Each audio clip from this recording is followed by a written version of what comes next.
Subscribe करें और bell दबाएं ताकि कोई खबर रह न जाए।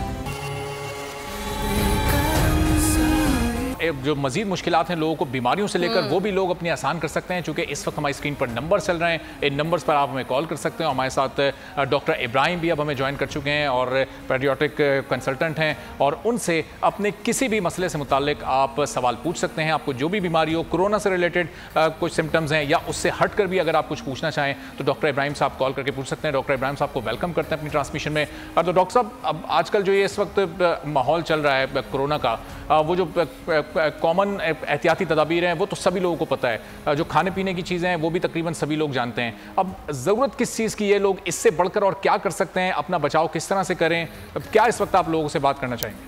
अस्सलाम वालेकुम जी। बेसिकली ठीक है, कोरोना के बारे में तो सबको बहुत कुछ पता है और लोगों को अवेयरनेस भी पता है, गवर्नमेंट भी बता रही है, हमारे टीवी चैनल, सोशल मीडिया, हर जगह आपकी पता है। लेकिन आपको ये पता होना चाहिए कि घर पे रह के आपको तब भी थोड़ी सी सोशल डिस्टेंसिंग 1 मीटर के फासले पे रखना है। और सबसे इम्पॉर्टेंट ये होता है कि अगर आप घर में रहें तो मास्क पहनने की बिल्कुल ज़रूरत नहीं जब तक कि आप में कोई सिम्टम्स ना हो।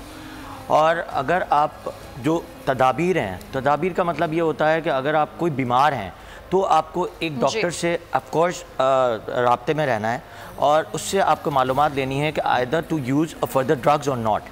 तो ये एक इम्पॉर्टेंट चीज़ है। अदरवाइज़ तो एज सच कोरोना में कोई एज सच बहुत कुछ जानने की, जान तो चुके हैं, बहुत कुछ करने की ज़रूरत नहीं है, स्पेशली सोशल डिस्टेंस।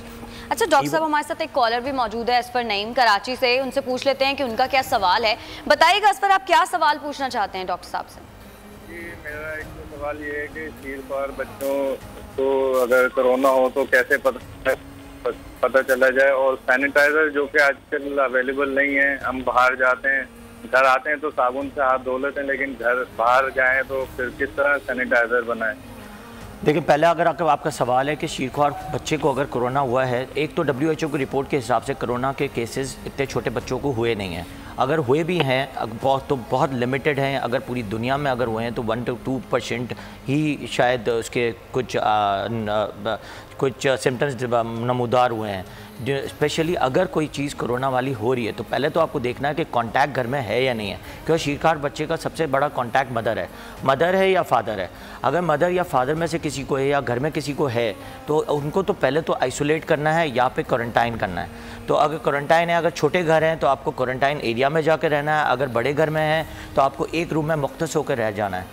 दूसरा आपका सवाल था कि आपको दूसरा क्या सवाल था? सैनिटाइजर का वो कहते हैं, सैनिटाइजर, ओके। सैनिटाइजर देखिए, बहुत सारे प्रोग्राम्स में हर जगह बता चुका हूँ कि सैनिटाइजर्स की जितनी इम्पोर्टेंस है उससे ज़्यादा इम्पोर्टेंस एक साबुन की और पानी की है।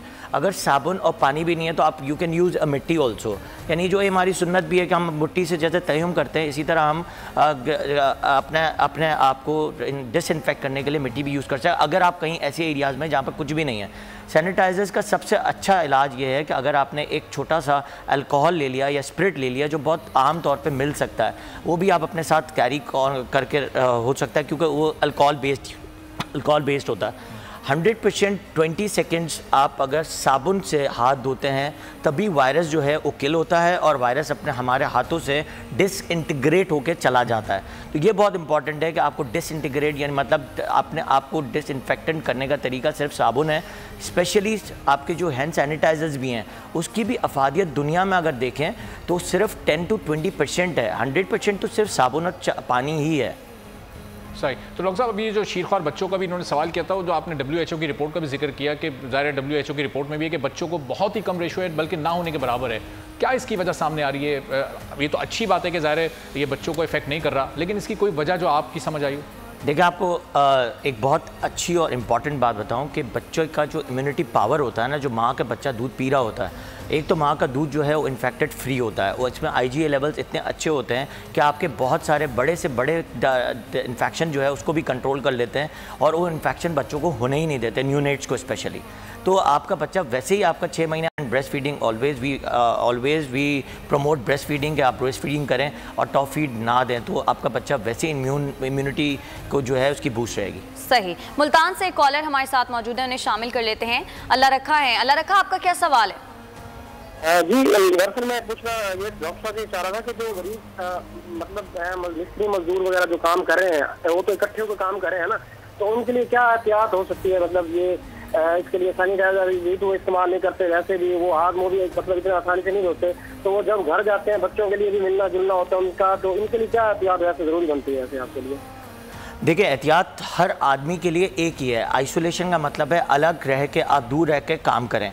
कल आपने अगर न्यूज़ में पढ़ा हो तो मस्जिदों का भी पूरा, अगर मस्जिदों में इजाज़त मिली है तो प्रॉपर तरीके से इन्होंने सोशल डिस्टेंसिंग करके मस्जिदों में इन्होंने पूरा स्ट्रक्चर बना के दिया है। इसी तरह हॉस्पिटल्स में भी हमने सारे स्ट्रक्चर्स इसी तरह बना के दिए हैं कि आपको एक इस तरह फासले से रह के बात करनी है, मतलब कि 1 मीटर होना चाहिए, उससे फासले से बात करें। अगर आप किसी के साथ मजदूरों के साथ मिल के भी काम कर रहे हैं तो भी आप एक डिस्टेंस रखें, मतलब आपको एक फ़ासला रखना है। जितना फ़ासला रखोगे, ये बीमारी का सबसे बड़ा नुकसान है सिर्फ करीब रह के आप काम कर रहे हो। अगर आप में किसी को, आपको लगता है कि किसी को इन्फेक्शन है, किसी को खांसी है या किसी को बुखार जैसी कैफियत हो रही है, तो वैसे भी वो अपने आप को थोड़ा, अगर अपने आप को अलग कर ले और अगर टेस्ट की फैसिलिटी आपके इलाके में है तो टेस्ट ज़रूर कराएं। अदरवाइज़ आपको बहुत ज़्यादा दूर रहने के अलावा कुछ करने की ज़रूरत नहीं है। इवन दो कि मार्क्स भी हम हर जगह नहीं कह रहे कि हर जगह मार्क्स मिले, क्योंकि मार्क्स एवरी टाइम नहीं मिल रहे हैं। और मार्क्स में भी हम ज़्यादा प्रमोट करते हैं, अगर फ़र्ज़ करो कि आप सर्जिकल मार्क्स आपको नहीं मिल रहा है तो आप एक कपड़े का मार्क्स ले लो। अगर आपने 5 ले लिए हैं, उसको रिपीटेडली डिसइंफेक्टेंट जो सॉल्यूशंस होते हैं उसमें अच्छी तरह आपने इसको वॉश कर लिया, तो इससे अच्छी कोई चीज़ नहीं है। आपने सोशल डिस्टेंसिंग रखनी है, हैंड वॉश की फैसिलिटी आपको ऑफ कोर्स करनी है। अदरवाइज़ आप गर्म मिट्टी में अपना हाथ डाल के इसको अच्छी तरह अपने आप को करें, तो वैसे भी वायरसेस, बैक्टीरियाज जितनी हमारी गर्म मिट्टी होती है उसमें किल्स हो जाते हैं। ये तो एक बहुत बड़ी रिपोर्ट भी पिछले कुछ सालों में आ चुकी है कि हमारे जितने भी वायरसेस हैं वो किल होते हैं कुछ डिग्री के बाद, कुछ जैसे 27-28 डिग्री के बाद वैसे भी वो किल होना शुरू हो जाते हैं। और गर्म मिट्टी तो वैसे भी बहुत डिसइंफेक्टेड हो ही जाती है। ठीक है, चलिए डॉक्टर साहब, एक और कॉल है घोटकी से, आशिक अली हमारे साथ हैं। आशिक, क्या सवाल है आपका? आशिक अली, सवाल कीजिएगा, क्या सवाल करना चाहेंगे? सर ये हम घर में, हमारे यहाँ पर जो है ना, किसी को भी कोई ऐसा, सर यहाँ पर घर में जो हमारे फैमिली मेंबर्स हैं जी, तो किसी को कोई भी इंफेक्शन वगैरह नहीं है अल्लाह की मेहरबानी से। ये बच्चे खाना वगैरह हम लोग साथ फैमिली मेंबर्स बैठ के खाते हैं, तो उससे तो कोई फर्क नहीं पड़ता। ठीक है, तो डॉक्टर साहब, जिनको कोई इन्फेक्शन ना हो, अगर 6-7 लोग मिलकर साथ बैठकर खाना खाएं तो वो तो उनको तो कोई फ़र्क नहीं पड़ता। देखिए, ये आइसोलेशन मतलब कि ये बीमारी आप घर पे लाते हैं, it's an guest. Corona is always a guest, आप खुद लेके आएंगे। अगर घर में कोई, सब सेहतियाब हैं, अगर घर में किसी को कोई इन्फेक्शन नहीं है, थोड़े से फासले पर रह के अगर आप खाना खा रहे हैं, थोड़े से फासले पर रह के आप इंजॉय कर रहे हैं, गेम्स खेल रहे हैं, या आप कोई भी चीज़ थोड़े से फासले पे रह के कर रहे हैं और हैंड वॉश प्रॉपर कर रहे हैं, तो इससे इंशाल्लाह कुछ भी नहीं होगा। क्योंकि ये इन्फेक्शन सिर्फ और सिर्फ बहुत करीब रह के, और infection to infection, human to human आपको लगेगा, अदरवाइज़ नहीं लगेगा। अगर आप बाहर जाएंगे तो आप ऑफकोर्स उस वायरस को आप इन्वाइट करेंगे अपने घर में, तो of course stay home, stay safe. सही। तो डॉक्टर साहब, जिस तरह कंस्ट्रक्शन इंडस्ट्री भी गवर्नमेंट ने खोलने का ऐलान किया है, उसमें जो मजदूर काम कर रहे होते हैं वो चीज़ों को एक्सचेंज भी करते हैं एक दूसरे को, वो ईंटें हों, सीमेंट हो और दूसरी चीज़ें होती हैं, तो उनके लिए ग्लव्स और मास्क की कितनी इंपॉर्टेंस है? ठीक है, ऑफ कोर्स आपको मैंने कहा कि एक तो आप ये आपको बता दूं कि ये जो वायरस है उसके, अगर आप धूप में काम कर रहे हैं तो उसकी वायरस की अफादियत जो है बहुत कम हो जाती है, यानी मतलब आपकी बॉडी के अंदर बहुत कम काम करता है। और वैसे भी अगर आप देखें तो हमारे मुल्क में जो वायरस की जो शय आई है वो बहुत ही कम परसेंटेज की है, और इसकी जो नुकसानात हैं वो बहुत कम है निस्बतन का। अगर आप देखें कि इट्स एन जो फ्रेंडली एटमॉस्फेयर वाले अपना मुल्क हैं उसमें वो वायरसेस ज़्यादा अटैक किया, अदरवाइज़ हमारे मुल्क में कम किया। अब आप आ जाएं, अगर आप मज़दूर हैं, मज़दूर को साथ आपको काम करना है, तो इसमें भी आपको देखिए हर चीज़ के लिए एक SOPs है। SOPs हर गवर्नमेंट ने हर एक के लिए बना दी, जैसे मस्जिद में बना दी, हॉस्पिटल में बना दी, ऐसी कंस्ट्रक्शन के लिए भी फैसिलिटीज़ के लिए उन्होंने एक हमेशा SOPs बना दिए हैं कि आपको दूर रह के काम करना है। ईंटों से अगर ईंटें आपको है तो आपको डिसइंफेक्ट रहना है। देखिए, अगर आप बीमार है तो of course you have to stay home, आपको बाहर नहीं निकलना है। और अगर आप निकल रहे हैं, तो या आप दूसरों को, लोगों को इन्फेक्ट कर रहे हैं। और आपको जो बिल्डर्स हैं या जो भी आप जो लोग काम करवाना चाह रहे हैं उनको पूरा प्रॉपर आपको डिसइंफेक्टेंट करवाना है इन पेशेंट्स को या नॉर्मल लोगों को, और फिर वो काम पे लगाएं। और थोड़ा सा फासला रखे। जैसे आप अभी जो फैक्ट्री की बात हो रही थी, इन्होंने फैसिलिटेशन कैसी अच्छी तरीके से कर दी थी। तो फैसिलिटेशन करवाने की बात है कि वो आपका ठीक है, यानी फैसिलिटेशन कराने की बात है और थोड़ा डिस्टेंस रखने की जरूरत है। कराची से कॉलर शामिल कर लेते हैं। इरम हमारे साथ मौजूद हैं। इरम, आप क्या पूछना चाहती हैं? डॉक्टर साहब, अगर किसी को 8-10 साल पहले टीबी हुआ है तो उनके लिए क्या वो है कि उनको भी ये हो सकता है? और दूसरी बात ये है कि अगर किसी को ये है कोरोना, तो उनके साथ बैठने से या उनसे टच नहीं हो, अगर 3 से 4 फीट के दूरी में अगर रहते हैं तो भी लग सकता है क्या? आपके 2 सवालात हैं। पहला सवाल का आंसर तो मैं आपको बता दूं कि WHO की रिपोर्ट के हिसाब से फर्स्टली तो ये है कि इस वायरस पहले तो आया नहीं है, पहला दफ़ा ये हमारे पैंडेमिक हुआ है। और दूसरा WHO कहती है कि हमें ये नहीं पता अगर किसी को ये वायरस हो चुका है कि दोबारा होगा या नहीं होगा, we don't know. Still we doctors all over the world still finding it out कि ये रेजिस्टेंट वायरस है या इंटरमिटेंटली बार बार ये अफेक्ट करेगा लोगों को। स्टिल रिपोर्ट के हिसाब से 2022 में ये कहते हैं कि दोबारा ये अफेक्ट कर सकता है, लेकिन ये नहीं पता कि वो अंदर बॉडी में जाके आम फ्लू की तरह रेजिस्टेंट होता है नहीं होता। दूसरा, अगर आप कहती हैं, दूसरा सवाल आपका ये है कि कोरोना का पेशेंट, अगर कोरोना का पेशेंट है तो आपको 2 चीज़ें हैं। आपको एक तो क्वारंटाइन एरिया में जाके रहना है अगर छोटे घर हैं।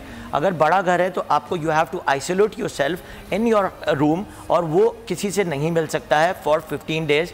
इसके बाद वो दोबारा टेस्ट कराने के बाद देखिए, अगर वो PCR की रिपोर्ट नेगेटिव आती है तो फिर वो अपनी एहतियाती तदाबीर के साथ वो बाहर अपने आइसोलेशन से बाहर है। अदरवाइज़ उसको आइसोलेशन से बाहर आने की ज़रूरत नहीं है, क्योंकि ये वायरस इन्फेक्टेड पीरियड, इसकी जो इन्फेक्टिव पीरियड है 2 वीक्स है, और उसके बाद 3 वीक्स और 4 वीक्स तक भी हमने देखा है कि ये वायरसेस अटैक कर रहे हैं और उसको इन्फेक्टेड कर सकते हैं दूसरे लोगों को। ठीक है, एक और कॉलर हैं सज्जाद कराची से हैं। सज्जाद, क्या सवाल करना चाहेंगे?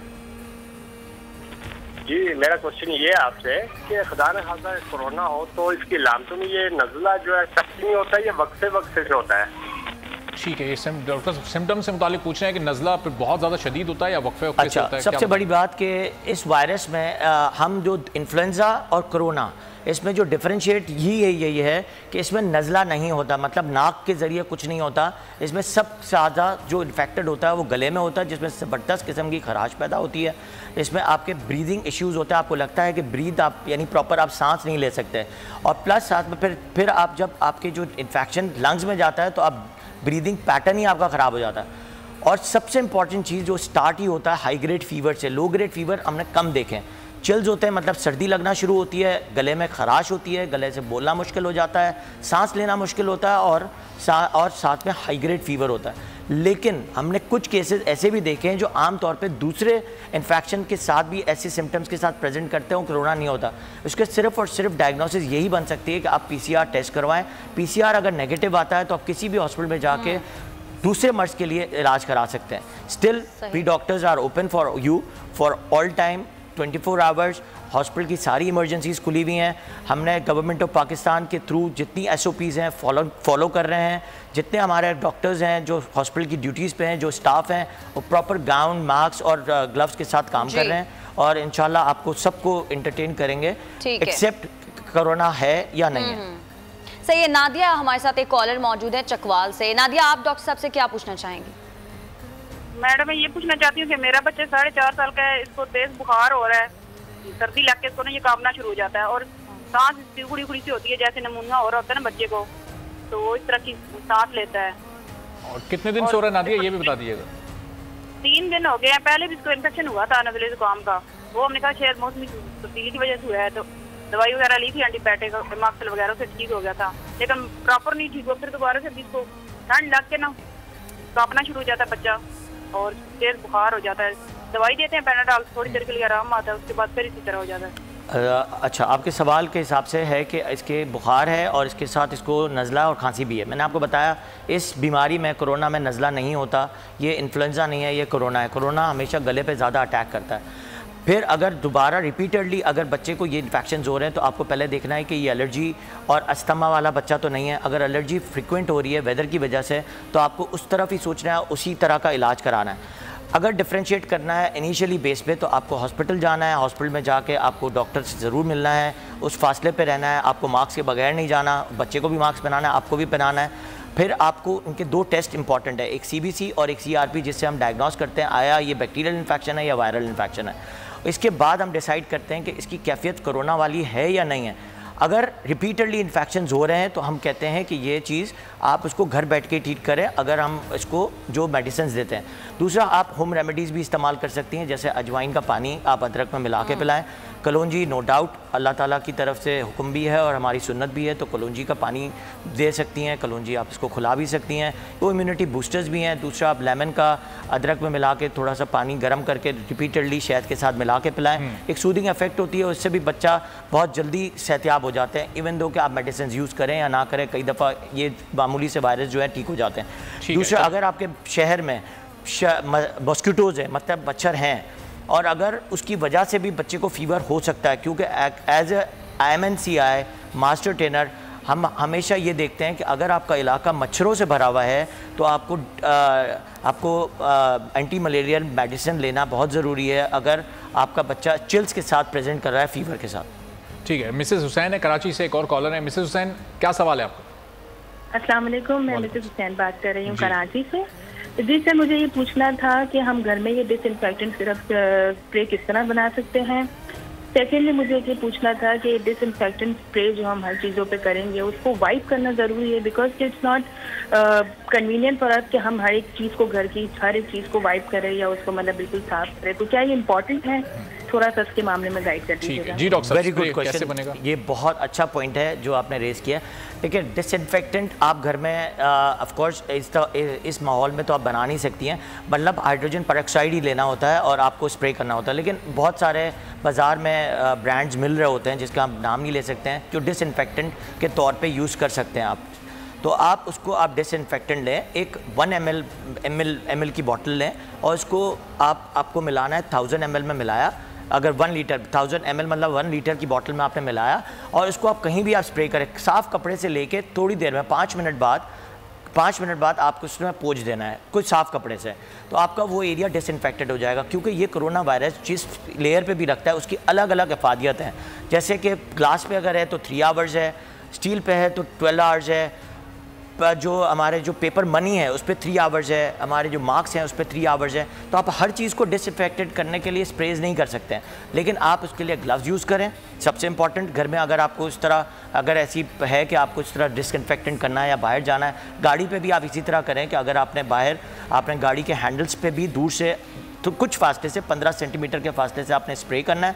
आपने स्प्रे किया और एक साफ़ सुथरे कपड़े से जो आपने घर में अच्छी तरह डिसइंफेक्टेंट वाटर से या फिर खोलते हुए पानी या डेटॉल या विनेगर में डाल के आपने इसको आपने डिसइंफेक्टेड किया है कपड़ा, आपने उससे 5-10 मिनट बाद उसको पोंछ लिया।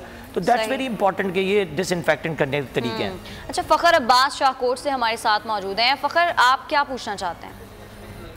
जी मैडम, जानना चाह रहा हूँ कि जो दूसरे ममालिक से पाकिस्तान में जो कोरोना के मरीज ऑलरेडी आ रहे हैं, उनसे अगर दूसरे लोगों में यानी कि पाकिस्तान के किसी भी फर्द को हो सकता है कोरोना, तो इसमें से ये पूछना चाह रहा हूँ कि वो अगर किसी जानवर को लग जाए, जैसा कि दूसरे ममालिक में बताया जा रहा है कि कोरोना जानवरों में भी पाया गया है, ठीक है, तो इस बारे में जानना चाह रहा हूँ कि अगर वो गोश्त किसी कसाई किसी जानवर को लग जाए, वो जानवर को ज़िबा करके वो मार्केट में चला, इसकी वजह जानना चाह रहा हूँ कि उससे भी कोरोना हो सकता है किसी फर्द को भी।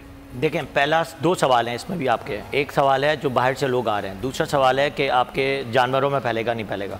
पहला सवाल ये है कि जो भी इंसान दुनिया में, पहले तो ट्रैवलिंग बंद हुई है, सारे दुनिया के एयरपोर्ट सारे शट डाउन हैं।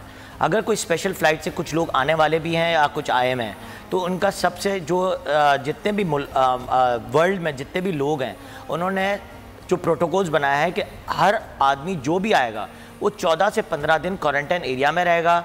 PCR उसका एक दफ़ा होगा, 14 दिन बाद दोबारा होगा। आया उसको इन्फेक्शन है या नहीं है, उसको क्वारंटाइन एरिया में रहना है, फर्स्ट क्वेश्चन। दूसरा, इंसानों से जानवरों में ये जो बीमारी है कोरोना वायरस है मुंतकिल नहीं हो रहा। ये कुछ मैमल्स थे जिनसे ये वायरस फैला और इंसानों में आया। कुछ मैमल्स ऐसे हैं जो वायरसेस फैला सकते हैं, आप किसी जानवर में ये वायरस नहीं फैला सकते। डॉक्टर साहब मेरा ये सवाल है कि लोग कई मिनरल वाटर तो इस्तेमाल करते ही करते हैं, दुकानों से या बोतल से ले आते हैं कोई भी कंपनी का। किससे? लेकिन ये है कि टैंकियों में जो पानी होता है, टैंकियों में घरों में अक्सर वो लोग यूज कर रहे हैं। क्या टैंकियों में भी पानी पीने से कोरोना आ जाएगा? और जो दरवाजों में जो लगे होते हैं अपना लोहे के दरवाजे, क्या जब दरवाजा खोलते हैं तो उसमें भी कोरोना होगा और टूटियों में भी कोरोना आ सकता है?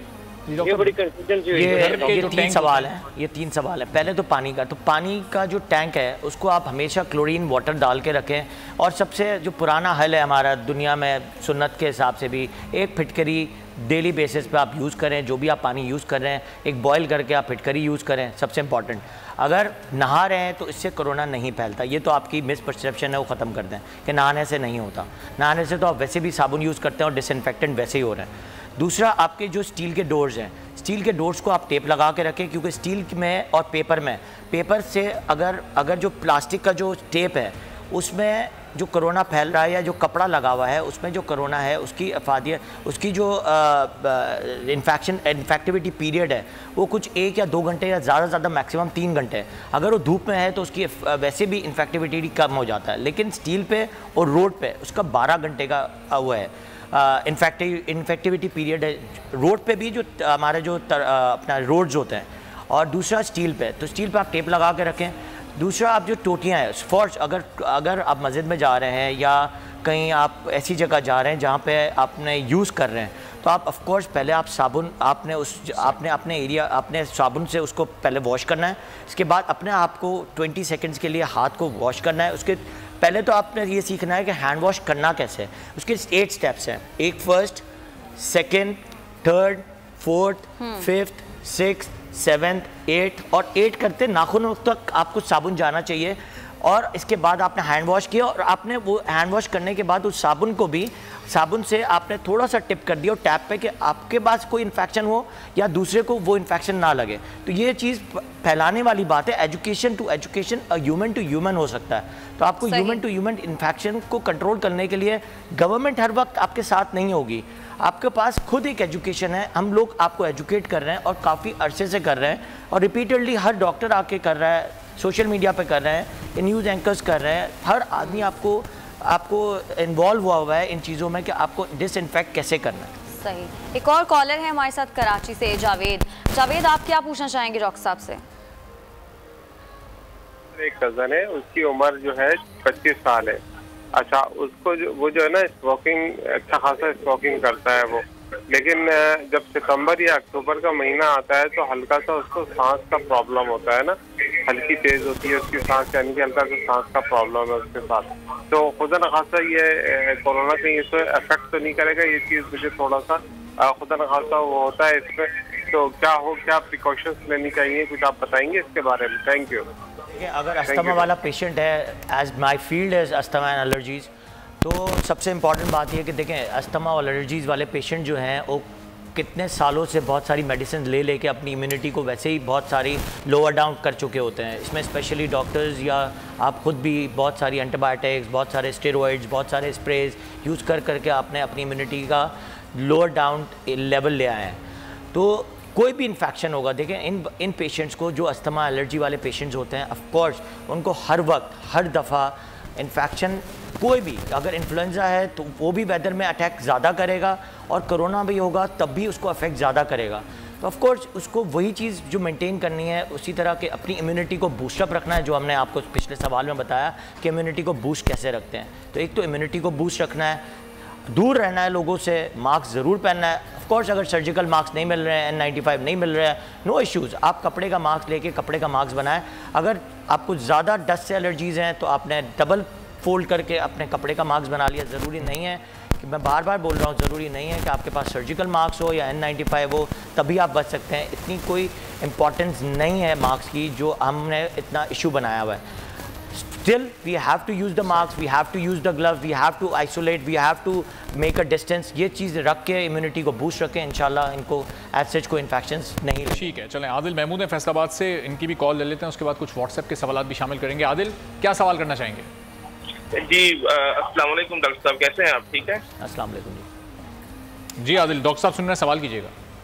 जी डॉक्टर साहब, मैं ये पूछना चाहता हूँ कि सांस का फूलना और साथ हार्ट बीट तेज होना, ये कोरोना का सिम्टम तो नहीं हो सकता ना? देखिए, ये प्रॉब्लम ये होता है कि हमें ये पता होना चाहिए कि आपका जो सांस का फूलना है या हार्ट रेट तेज़ होती है, ये आपके लंग से ज़्यादा इश्यूज़ हैं। अगर लंग का इशू ये है कि अगर आपके फीवर के साथ है, आपको खराश हुई है, अगर आप किसी ऐसे इलाके से क्वारंटाइन यानी ऐसे लोगों से मिल के आए हुए हैं जिनको ये आपको लगता है कि उनको ये कोरोना का इन्फेक्शन था, ऑफ कोर्स उनको ये प्रॉब्लम हो सकता है। अदरवाइज़ ऐसे मुझे नहीं लगता कि ऐसे डायरेक्टली उनको हिट करे, लेकिन आपको ऑफ कोर्स आपको आपके डॉक्टर के साथ रुजू रहना ज़रूरी है, जिनको आपकी पास्ट हिस्ट्रीज पता है। अगर सांस का फूल रहा है तो भी उनको पता होगा कि अगर COPD का पेशेंट तो नहीं है, या नमूनियाज को रिपीटेडली हुआ है या नहीं हुआ, एलर्जी एंड अस्थमा हुआ है या नहीं हुआ। तो ये चीज़ें बहुत इंपॉर्टेंट है, पास्ट हिस्ट्री हमारे लिए बहुत इंपॉर्टेंट है। Still we need all time, एक कोई भी पेशेंट आता है हॉस्पिटल में तो वी नीड जनरलाइज हिस्ट्री, हमें के बगैर हम आगे कोई चीज़ ना बता सकते हैं ना उसको ट्रीट कर सकते हैं। तो इट्स वेरी इंपॉर्टेंट कि आपकी पिछली हिस्ट्री हमें पता होनी चाहिए। ठीक है। अच्छा डॉक्टर साहब, व्हाट्सएप पे भी कुछ सवाल आ रहे हैं। जो मुख्तलिफ वैक्सीन होती हैं, पोलियो वैक्सीन, TB वैक्सीन, ये जिन लोगों ने ली हुई होती हैं, क्या उनका इम्यून सिस्टम ज़्यादा स्ट्रांग होता है और ये कुछ है इस कोरोना के ख़िलाफ़ लड़ने में?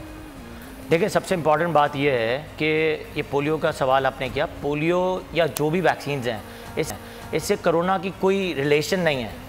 आप अगर कहते हैं कि किसी ने कह दिया कि BCG लगा हुआ था, ट्यूबरक्लोसिस वाले मुल्कों में ये ट्यूबरक्लोसिस वैक्सीनेटेड वाले मुल्कों में ये चीज़ कम होगी, ऐसा ये अभी तक WHO ने सिर्फ एक गाइडलाइन के तौर पे एक बात कही होगी। यानी हर हॉस्पिटल, हर मुल्क, हर लोग अपनी अपनी चीज़ें, अपनी थ्योरीज पेश कर रहे हैं। Still we don't have any sort of treatment guidelines कि इससे ये ठीक हो जाएगा। जो चीज़ मेरे लिए मुझे लगेगी मैं ट्रीट कर सकता हूँ, मैं वो ट्रीट करूँगा। अदरवाइज कोई वैक्सीन का इससे कोई ताल्लुक नहीं है। ठीक है, वैक्सीन का ताल्लुक उसी इन्फेक्शन से है जो इन्फेक्शन के लिए वो वैक्सीन दी जा रही है। सही। कराची से एक और कॉलर हमारे साथ मौजूद हैं, मिसेस रफीक। मिसेस रफीक, आप क्या पूछना चाहेंगी?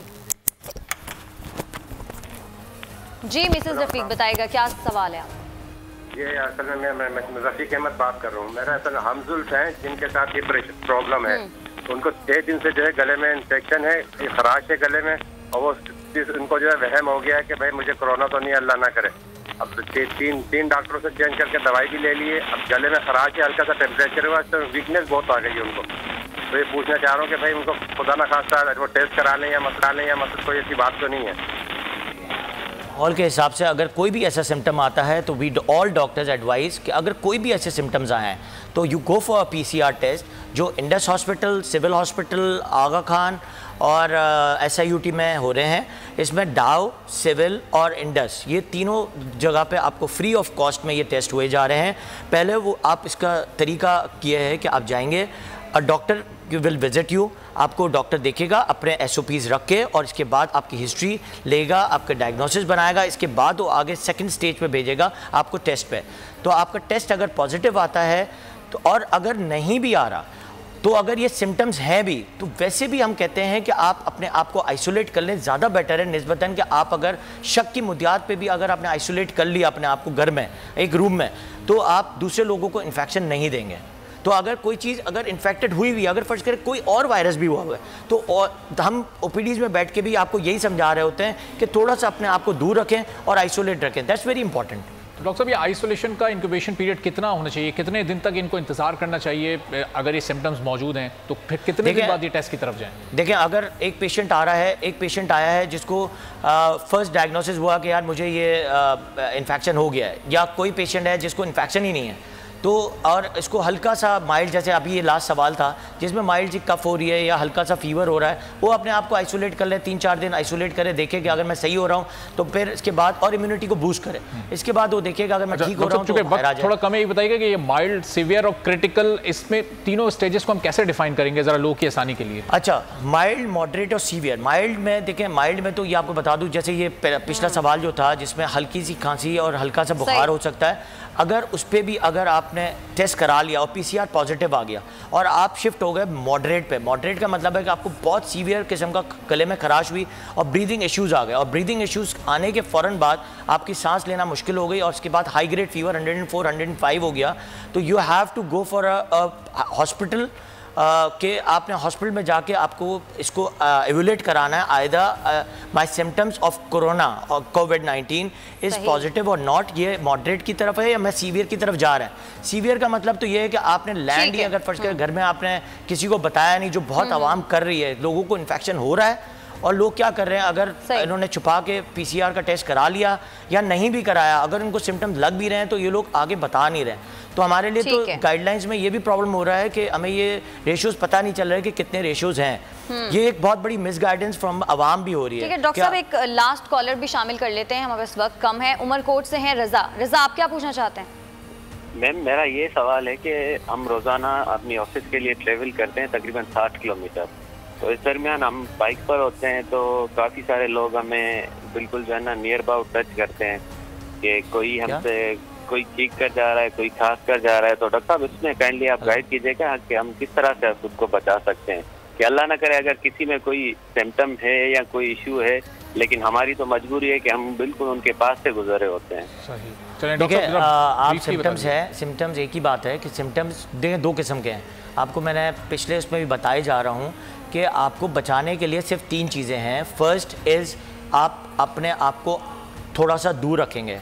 दूसरा, अगर ट्रैवल कर रहे हैं तो ट्रैवलिंग में एज सच वो इन्फेक्शन नहीं आता, क्योंकि ये इन्फेक्शन की जो है ये आपकी खड़े रहने से, बात करने से, अगर आपके जो मुंह के जो थूक है वो जब उड़ रही होती है तो वो पैरामीटर से आप एक दूसरे को इन्फेक्शन करते हैं।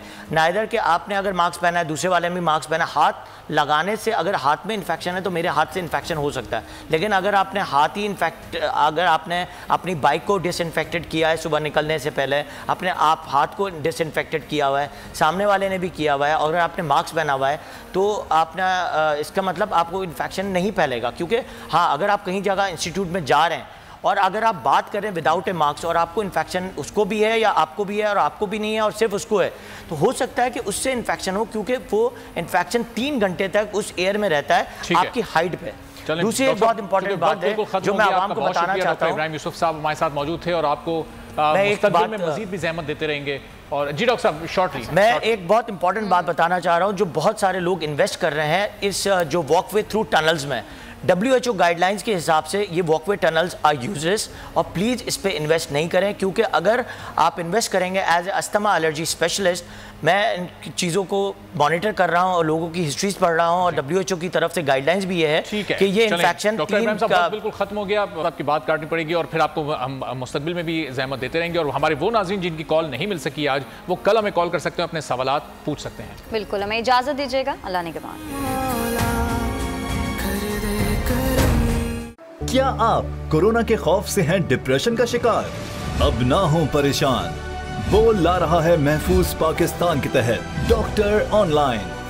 माहिरीन सेहत से पूछें कोरोना से मुताल्लिक अपने सवालात।